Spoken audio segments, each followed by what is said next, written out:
بسم اللہ الرحمن الرحیم۔ اگلا ایک بہت ہی پیارا سوال ہے کہ شب قدر کی کوئی مخصوص عبادتیں ہیں یا نہیں، کوئی مخصوص اذکار ہیں یا نہیں۔ تو ظاہری بات ہے، اعتکاف میں انسان بیٹھتا ہے تو اعتکاف میں انسان بیٹھ کر لیلۃ القدر جیسی قیمتی رات کو ڈھونڈتا ہے۔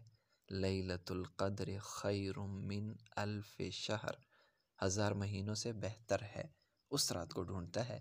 تو اب اس رات میں کون سی خاص عبادت کی جائے؟ تو واضح رہے کہ شب قدر میں عبادت کرنے کا کوئی خاص طریقہ شرعاً ثابت نہیں ہے۔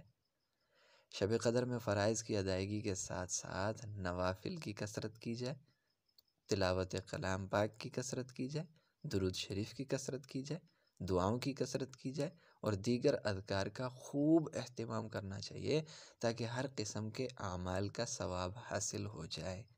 نیز اس بارے میں حضرت عائشہ رضی اللہ تعالی عنہا نے حضور اقدس صلی اللہ علیہ وآلہ وسلم سے پوچھا کہ اللہ کے رسول، اگر مجھے شب قدر کا پتہ چل جائے تو کیا دعا مانگوں؟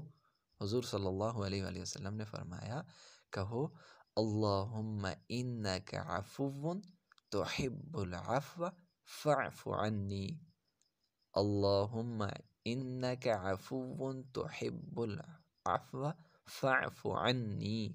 اے اللہ، اللہم، اے اللہ، انک عفو، بے شک تو معاف کرنے والا ہے، تحب العفو، اور معافی کو پسند کرتا ہے، فاعف عنی، بس تو مجھے معاف فرما۔